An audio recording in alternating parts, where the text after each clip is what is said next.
For your listening enjoyment, John Lund as Johnny Dollar. Frank Ahern at Universal Adjusters, Johnny. Oh, hi. How are you, Frank? Well, a little worried at the moment. Can you help me out? Well, that depends on what I have to do. You have to take a little trip for one thing. The farm near Lexington, Kentucky. Well, it's a slow time of the year to get out in the country. What else? Talked to a man named Calcor there.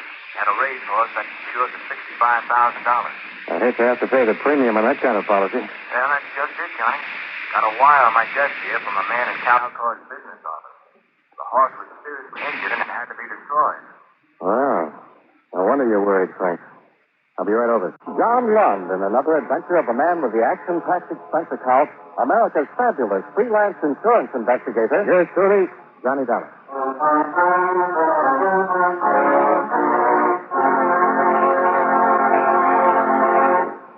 While we take a breather from our program, I'd like to ask you a question. Do you know who Uncle Sam's lawyer is?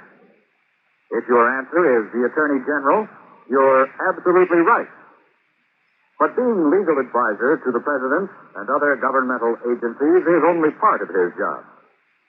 His main task is running the Department of Justice, which makes sure that the laws passed by Congress are carried out, and that lawyers are available when the government must be represented in court. Let me give you an example. Suppose there is some question concerning the amount or kind of tax you should pay, or suppose you and the government don't agree as to which of you owns certain land. That's when the Department of Justice steps in to represent the government side of the case. If anyone is brought to trial for counterfeiting, smuggling, gold hoarding, or passport forging, the Department of Justice prosecutes the case. It also handles all matters dealing with legal immigration. And all of this activity is the responsibility of an important member of the President's Cabinet, the Attorney General. Just as it is the duty of the United States government to protect each and every one of you, it is the duty of the Attorney General to protect the government of the United States.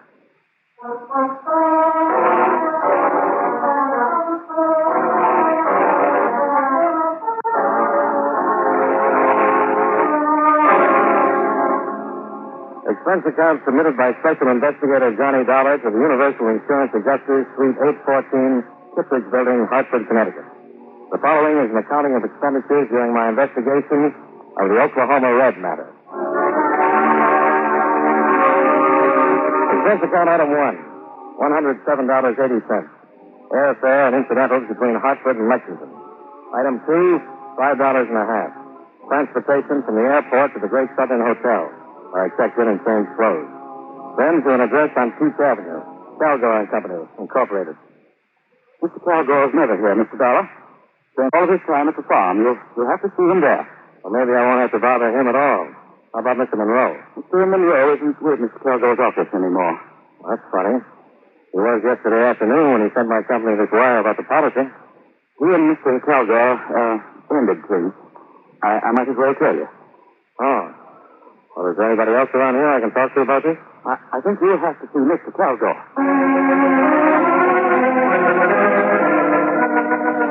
A phone call to the Calgore Farms disclosed that Mr. Calgore was out for the day. Another half hour of conversation in the office, and the reluctant clerk finally gave me a name and an address. He was a tall, lanky man who never took his hat off. Dr. Pierce, veterinarian. Old Oklahoma Red, huh? The people who wrote policy sent me down from Hartford. Is there something wrong? Matter of procedure, Doctor. Mr. Calgore's office has filed claim for a $65,000 indemnity. Apparently, Mr. Monroe, who handled these things for Mr. Calgore, is no longer with him. Yes, I understood the quarrel. And Mr. Calgore is not around at the moment. I don't get it. If Lord Calgore has been down that much insurance, he's got a right to file a claim for it. Just good business to get the price, that's all. You treated him? Yes. The wire said something about a piece of machinery. A tractor with a blade X. He had right back into it hard. Cut through his right hamstring all the way to the bone. You make out a report in a case like this? In honesty. The man was just like a human. Any of them are liable to get killed or hurt sometimes. Yeah. Oh, thanks. Oh. Most of the tenders were cut, huh? Those that weren't fettered were arrested. Uh-oh. Yeah. This notation about the carcass. Cremated on the premises. Why so fast? Calgar wanted it that way. Well, that'll make my job a little more complicated. Unless you took some x-rays. There was no need to. Paralysis had already set in by the time I got there. What do you need him for? Proof that the injury occurred more than anything else. Mr. Calgar called you right after it happened, did he? That's right. I got there maybe 10 minutes later. Lloyd was alone with the horse. And the minute I laid eyes on that animal, I knew it was him. And you advised Mr. Calgar he had to be destroyed? I didn't have any choice. Did you consider calling in another vet? No use doing that. Did Mr. Calgar ask you to call in another vet? No, Mr. Dollar. He took my word for it. Why don't you? Part of my job, Dr. Pierce. Hmm? I can't take anybody's word for anything.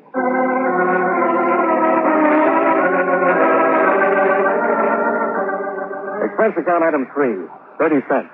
For the 5 airmail stamps, it took to mail a copy of the complete injury report to a veterinarian service in Cleveland. Item 4, $25, car rental. That afternoon, I drove out to the Calgar breeding farm. Like most of the others I'd passed, it was complete with white fences, rolling hills, blue grass, and a stately colonial residence, just like the movies. A sullen, attractive girl in her early 20s met me at the door. I told her my name and who I wanted to see. You're not an insurance salesman. You hear about Red. Or what happened to him, aren't you? That's right. I'm Mr. Calgar. I'm glad to know you. How much did Daddy have Red insured for? $65,000. I don't know whether I'm supposed to discuss this with you, Miss Calgar.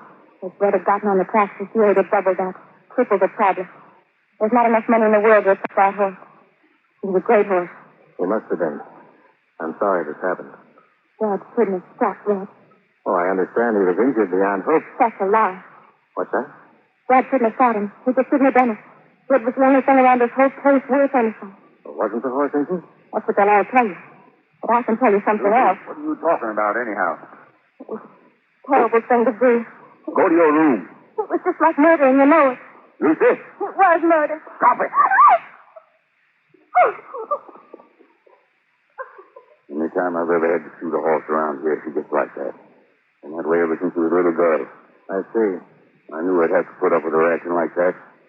But I'm reluctant to apologize to you for her actions. Ed Pierce told me you were in to see him. I wish he hadn't. I intended to tell you myself, Mr. Calgar. If I've offended you, I'm sorry for it. Makes me look like I'm doing something shady. You could have come to me instead of going to him. I tried to. We have to go to everybody. Dr. Pierce ordered the horse destroyed. Seemed like a fair opening to go to him and ask why. What do you want from me? All the information you can give me about the accident. Now, no matter what you think of me or my methods, I'm the man assigned to this case. This report has to be complete before your claim can be paid. You always handle a case this way. Well, that's the way I'm handling this one. They don't know what they're doing sending a man like you here. You filed a claim by wire. What did you expect? That fool Monroe filed the claim. I'd have waited until things around here calmed down a little. Is that why you fired him? That's one reason. Are you here to accuse me of something? Look, there's $65,000 at stake here. We'll pay it out when we're satisfied all the circumstances were proper and not before. I'm not afraid of you, Dollar, or your insurance company. I don't like your snooping around my office talking to my friends about me. No man would. If I don't get my information from you, I'll get it somewhere else. What I've seen of you so far and what information I have got hasn't been in your favor. I don't like that kind of talk. You don't seem to like anything about this. Now, how about it? Do we keep this up or do we get down to business? The trainer was bringing Red back from his exercise. Outside the stall, Red got scared. Mouse or something, and he reared back into that blaze. When Doc got here, he said Red didn't have a chance, so I shot him, that's all. This trainer, what's his name? Jim Knight. He isn't around anymore. I fired him right then and there. Told him to get off my property. Who else was there? No one. The rest of them were up at the house having dinner. Oh, fine. How about right afterwards? I just called Dr. Pierce. We handled it. Been better if you'd left the remains for us to examine. Dollar, I got maybe 150 head on this farm. Now and then accidents happen. If one of my stock is dead, I get rid of it as fast as I can. That's the way I operate. Oh. Where can I get in touch with Jim Knight? Where did he go? I don't know.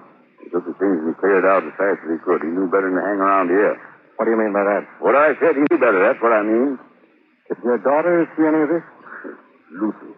You know those crazy things he was saying when I walked into the room? In view of the crazy circumstances, what she was saying might be worth listening to. Pipe dream. I'd like to talk to her just the same. Abbott! Abbott! Yes, Mr. Salvador, come. You can talk to anybody you like, Dollar. You've already got all the information you're going to get from me. Yes, sir, Mr. Salvador? Yes, sir? Show him out. This way, sir. Never mind. I can find my own way.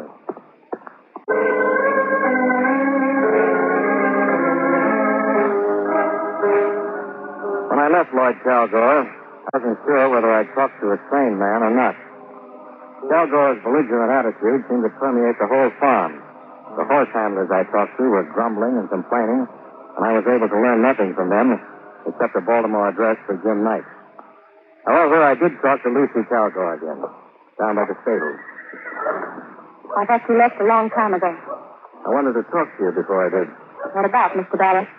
Your business is with my dad, not with me. Well, pardon me if I seem to confused. Earlier today, you were very anxious to tell me something. Was I? Yes, you were. What is this, anyhow? I wish we hadn't met at all. But we did. And you said there was no need to destroy the horse after it had been injured. Did you mean the horse could have been saved? Did you have a reason for saying something like that? I've just been very upset lately. All of us around here have. Yeah, I'm getting that way myself. Red was the best horse we've had in the stable in 5 years. We've all been counting on him since he was a colt. And this stupid thing happened, it just turned all of us upside down. Is that your explanation for the things you said to me? Yes, for the moment. Please don't ask me any more questions right now.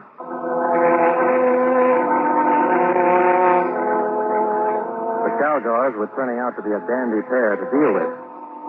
Back in town, I checked on Calgore's financial situation. It was good, as far as the local banks were concerned.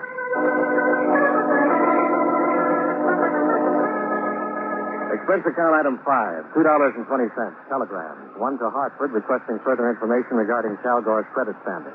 The other to Baltimore, Maryland, addressed to Jim Knight. The next morning, I received an answer to the latter. Johnny Dollar. Baltimore, Maryland, calling Mr. Dollar. You want to hold on? Sure. Ready here with your call to Lexington. Go ahead. Thank you. Hello? Hello. Hello. Is this Mr. Dollar? The man who sent the telegram? Yes. Who's this? I'm Jimmy Knight's mother. The wire said it was important for him to get in touch with you. I thought I'd better call and tell you where you could reach him. Well, that's very kind.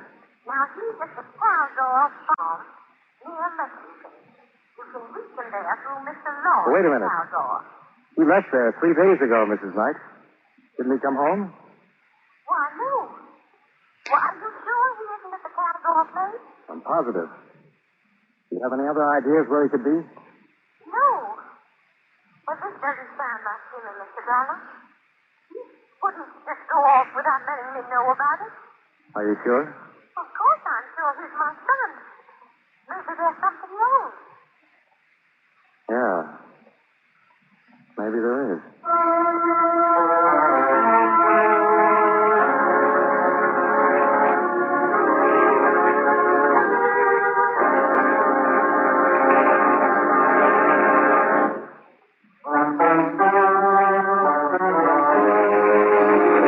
And now, with our star, John Lund, we bring you the second act of Yours Truly, Johnny Dollar.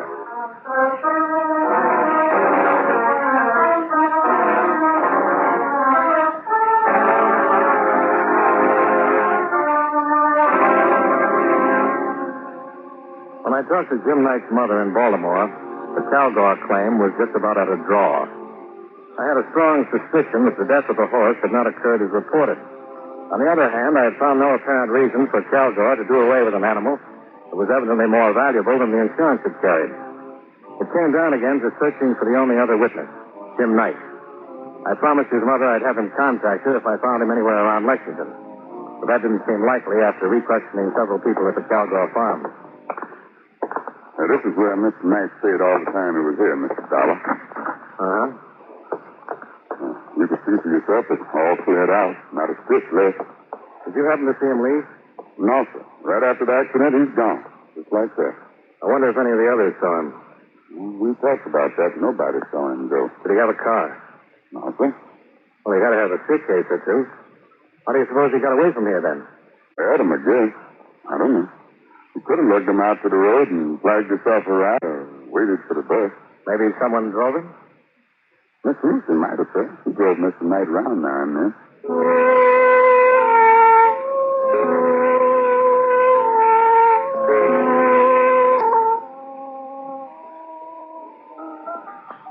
That business you were telling me about before, it'll have to be looked into, Lucy. Why? Because you intimated that your father and Dr. Pierce might be lying about the whole thing. You realize that if there's any truth to that, your father would be liable to criminal charges. I know. I was just trying to put Dad in a bad light. Well, he's not in a very good one right now. It was just a spite, and I tolerated it, too. See, Dad and I have been arguing for weeks now. And when I walked in the door yesterday, you saw a way to get back at him, is that it? Something like that. Is that Oklahoma Red up there? Mm-hmm. I took the picture myself. Well, I'm no horseman, but he looks like a lot of horse. He was. You know that the worst broken-down plug who ever pulled a drunk wagon has more dignity than any man who ever lived? Well, that's one way of looking at it. What's the trouble between you and your father? A man named Jim Knight. Used to work here as a trainer. Yeah, I heard. I was going to ask you about him. Yes, I thought so much. Jim and I saw quite a bit of each other, and Dad never liked that. Why?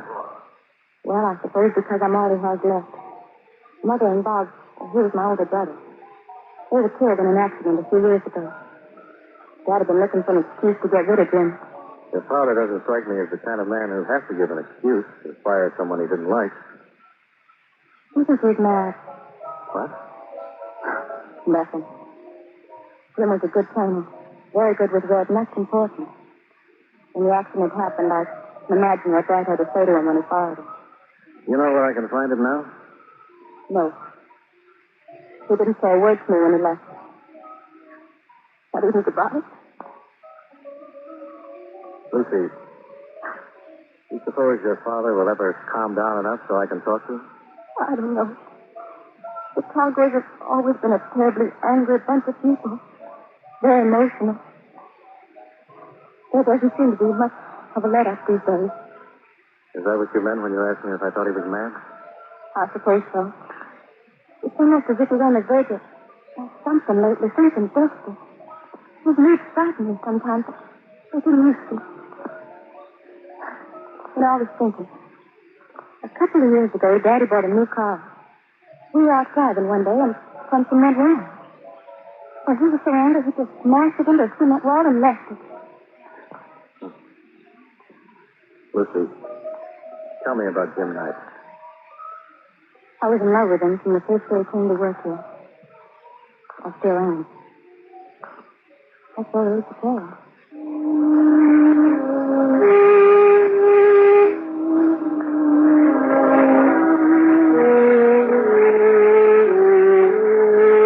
I saw Lucy Calgar again the following afternoon when I returned to talk with her father.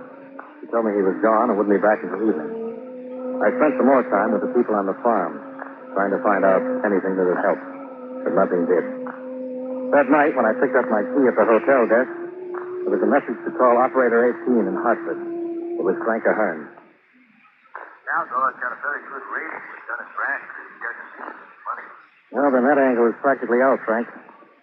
There's just no reason for him to kill that animal that I can think of. How about the others? No one seems to know what happened to Jim Knight. This, as far as we go, Johnny? Somehow I feel there's more to it. What it is, I don't know, Frank. It beats me. Well, how about going to the police and asking them to help you locate that? Something just occurred to me, Frank. What? Calgar hasn't threatened to go to the insurance commission or the sewers yet. That's usually pretty standard procedure with a man like that. Yeah, it is. If he's got a just claim.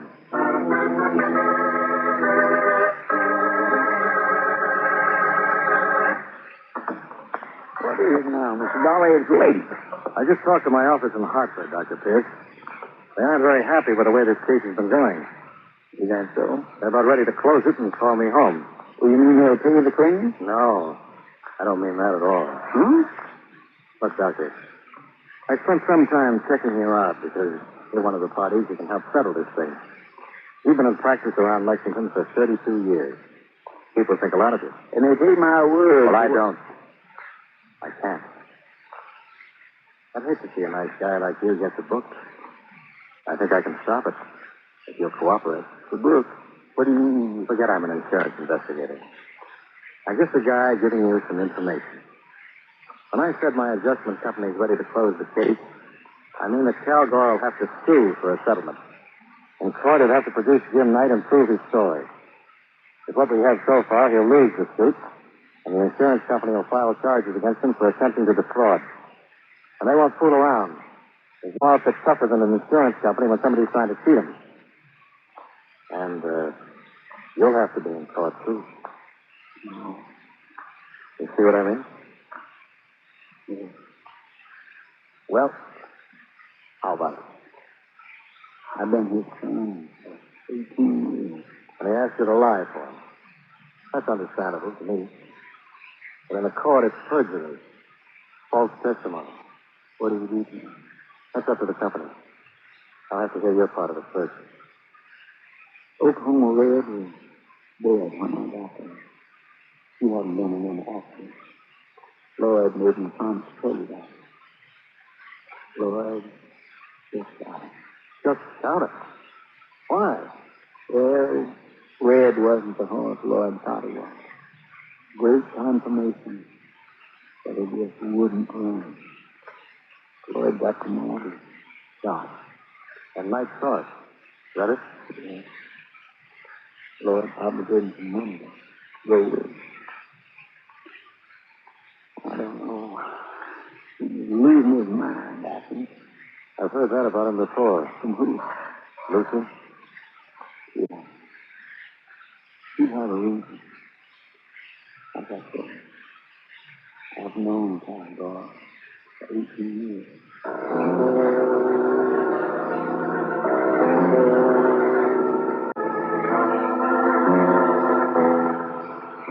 Expense account item 6, 35 cents. I lost it on a payphone trying to get in touch with Kilgore. No one answered, so I drove out.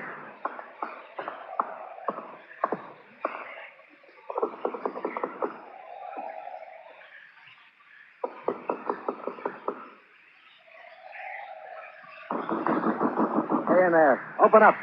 Open up. Open up, somebody. Open up. Mr. Dollar, sir. Good evening. Hello, Abbott. Can you hear me? Mr. Dollar, maybe this ain't such a good time to be coming around. Is Mr. Kilgore back yet? Yes, sir, he is, but... I'd like to see him. Mr. Dollar, please, Hello, you go on ahead. All right, Miss Lucy. Hello, Johnny. Brad's not in a very good mood. Neither am I. Hey, you've been crying. What's this? Oh, I just wish he'd be able to do anything. There now. Oh, Johnny, I'm very happy. Take your hands off her. What? I said take your hands off her. I'll kill you. Johnny, be careful. I'll show you. I'll kill one man for that kind of thing.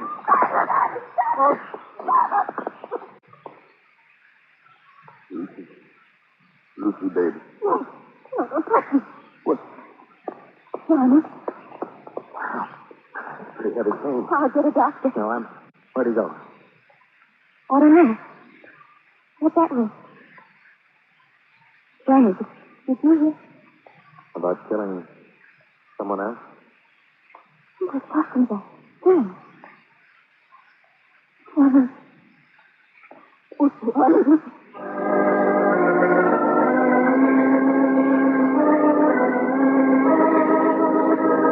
I called the local sheriff's office and then took a look around the grounds. All the cars were still in the garages. Then I heard some sort of disturbance near the stables. Don't come any closer. I've got a shotgun here. I got a gun, too. Go away from here. The police will be here any minute. This won't do you any good. Kilgore. Be better if you're in the house, ready to make a statement. Dr. Pierce told me he lied for you. And you said you killed someone. Was it Jim Knight? I told you to go away from here. You'd better come out. I'm going to pay a whole bunch of you. Don't do anything foolish.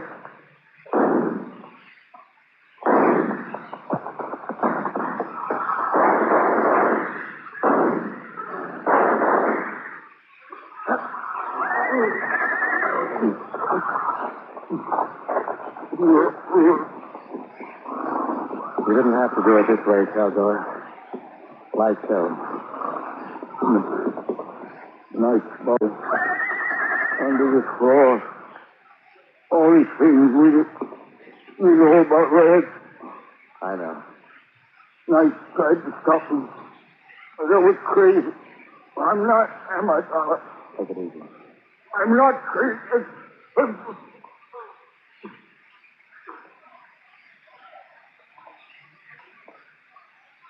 Well, that's that.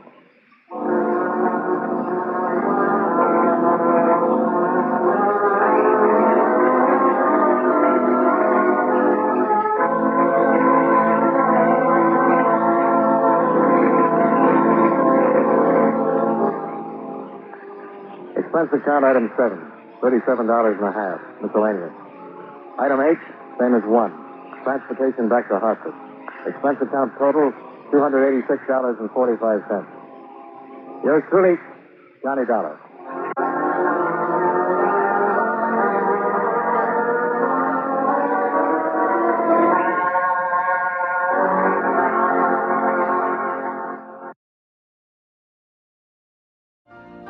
You've been listening to the OTR Gold Network. Find more classic radio at otrgold.com.